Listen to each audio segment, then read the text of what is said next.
Now, what exactly is it? What's a subcommittee? What is this subcommittee? What are you going to be doing? Well, the way it's set up is like there was a select subcommittee set up to deal with the coronavirus. It's actually part of that. That committee was part of the oversight committee, but the speaker named the Republican leader at the time and the Speaker of the House at the time named members. This is set up in the same format. It's designed to give it a little more focus, but it's the Speaker of the House, Speaker McCarthy, will decide who are the Republican members of the committee, and then Hakeem Jeffries will pick the Democrats. Unlike the January 6th committee, we'll actually allow Democrats on the committee. We actually think when you do investigations, when you have committees, there should be a cross-examination element. After all, that's how we get to the truth in our American system of justice.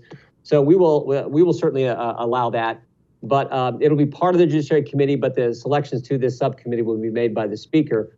And we're going to focus on what, as I said on the House floor, dozens of whistleblowers have come and told Republican staff on the Judiciary Committee about what's going on at the Justice Department. We're going to hear from the people who've been targeted. Like, for example, the parents who were targeted by the Justice Department. Over 24 parents were visited by the FBI for simply showing up at a school board meeting and speaking their mind, advocating for their son or daughter. We're going to hear from those people and a host of other folks that we think are important as we go through this investigation and try to get the truth to the country.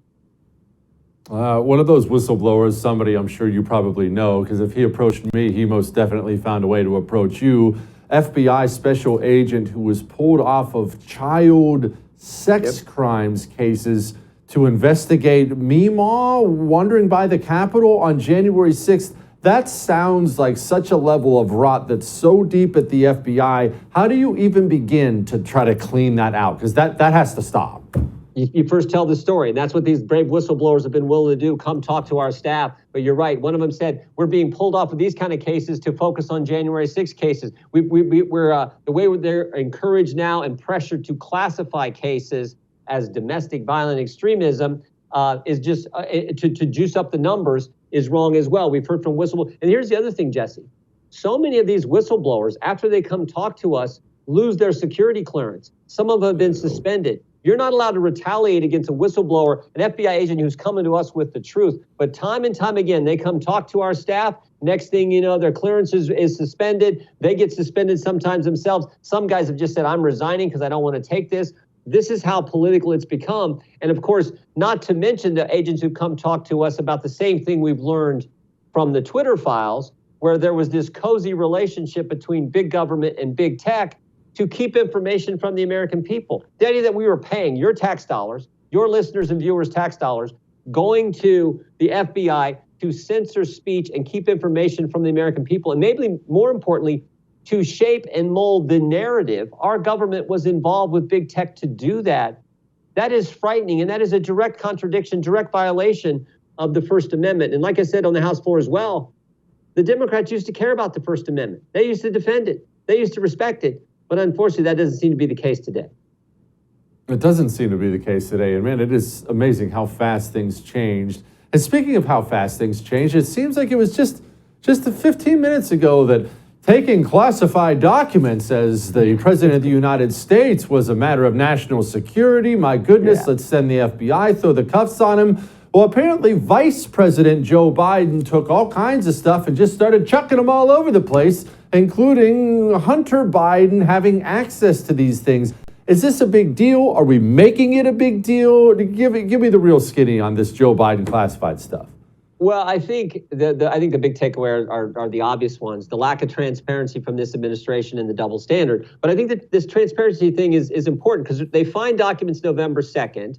They find more documents in the garage. On the first documents in November 2nd were found at the Penn Center, the Biden Center. Then on December 18th, they find them in the garage. And then the press breaks the story on January 9th saying, there were documents found at the Biden Center. The White House comes out and says, yeah, there were documents found there. We're working, da-da-da-da-da. But they don't tell us about the documents that were found on the 18th, even though they already knew. I mean, so time and time again, and yet they say they're being transparent. So I think that's a problem. And then, of course, there's the double standard, which, again, this is why we have this select committee to focus on this unequal application of the law, which is not supposed to be how it works in this great country. But that's what we see. And we're seeing it right here with this classified document. Jesse, I remember asking Secretary Clinton, this is several years ago in the Benghazi hearing, one of the rounds of questions I asked her, I said, Madam Secretary, you've got 60-some thousand emails on your personal computer. We don't need to see the personal ones. We don't need the ones to see the ones that are about your family. That's privacy. This is the way America works. We don't want to see that. We shouldn't see that. But we don't exactly trust you and your lawyers to give us the ones that we are entitled to see. So how about this? How about we do something like have a neutral third party, like a retired federal judge, examine those 60-some thousand emails, let them decide and give us the information. And of course, her response was no, it'll be me and our lawyers who will decide that. And now contrast that with what happened to President Trump. President Trump, he doesn't get to decide himself. He doesn't get to have a neutral third party. They just show up at his house and raid his home 91 days before the midterm election. And again, that is what so frustrates Americans. One set of rules for the politically connected, a different set for us regular people, a different set if you're a Republican.